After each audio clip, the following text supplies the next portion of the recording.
where is your food coming from? Food is one of the most important aspects of every single human's life. Long gone are the days where we had to forage, hunt, and scavenge for sustenance.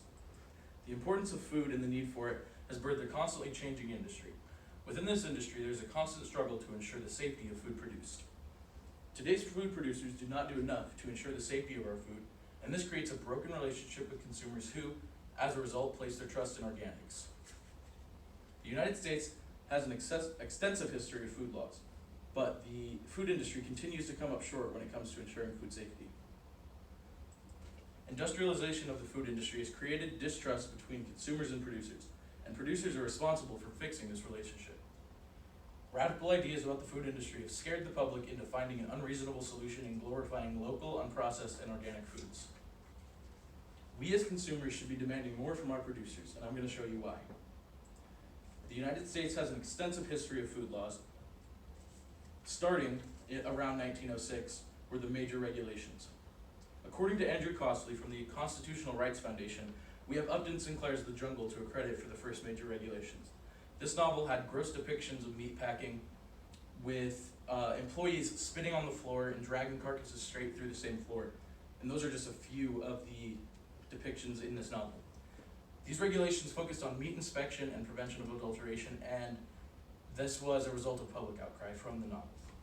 New laws introduced along the years included those that required producers to only use approved additives and colors, made nutrition labeling required, introduced specific labeling of fat content, and many other regulations that were supplemental to the early major laws, according to milestones in U.S. food law.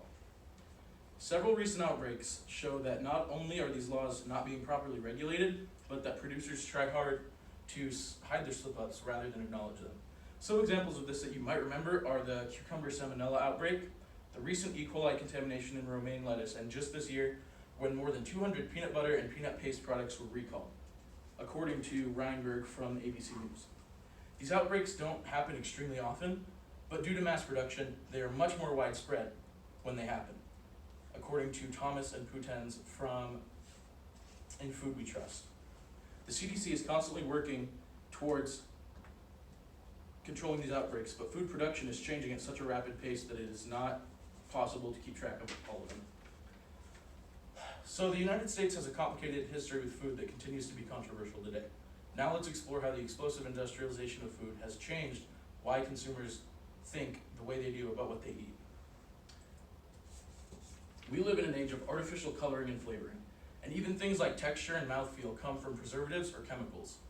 The mass production of food makes it so anyone can contribute to the processing, creation, and packaging of it. Long gone are the days where farmers markets and local butchers were the main sources of food for everyone down the street. These types of local food processors and vendors were less regulated, but often more talented in their work and able to provide a product which had more thought and talent put into it. Today, it is virtually impossible that anyone could ever be aware of every single person or organization involved in the processing of their food.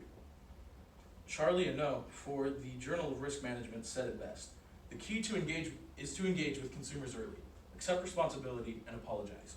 Help people understand what you are doing to rectify the situation." This is an ideology more producers need to take on. The motivations of the entire industry are often hidden from the world, and a higher level of transparency must be achieved industry-wide to start a trend towards consumer trust. In the age of social media, should be used to communicate, but silence is leading to a more widespread negative light. Seemingly, consumers are trusting their food sources less and less, but instead of informing themselves or doing research, many consumers are giving into the trend of local, unprocessed, and organic foods to try and feel some security in what they eat. In a 2003 survey, 68.9% of people who purchased organic food said they did so because they believed it to be healthier, more than any other reason given.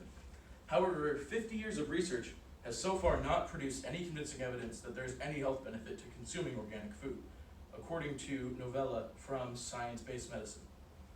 Organic food is also generally smaller than conventionally produced food and takes more resources to produce. Organic food is proven to have less risk of pesticide contamination, but the difference is minute. There are still many pesticides and other chemicals that are within organic regulations to be used in the production of organic produce. As consumers continue to blindly put their trust in organic foods simply because of a label, prices are rising and regulations are diminishing. The average price difference for organic foods is 68% higher than non-organic, according to Pillsbury from the Maine Organic Farmers and Gardeners Association. Ocean Robbins from the Food Revolution Network has a take on this popularization of organics. Now that transactional corporations are out to make money off the organic brand, many of them are driving to push down standards. Organic food does have its place in the market, but recent growth in sales of organics are born out of consumer distrust, confusion, and possibly even manipulation towards producer profit. So, in conclusion, the United States has an extensive history of food laws, but the food industry is continuing to falter when it comes to ensuring the safety of what we eat. Industrialization of the industry has created distrust between consumers and producers, and the producers should be the ones responsible for fixing this relationship. Radical ideas about the food industry have scared the public into finding an unreasonable solution in local, unprocessed, or organic foods.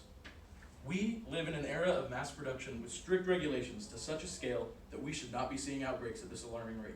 If we can't trust our producers now, what will come of the food industry? I ask that you educate yourself about the food you buy and hold consumers accountable for their mistakes. Thank you.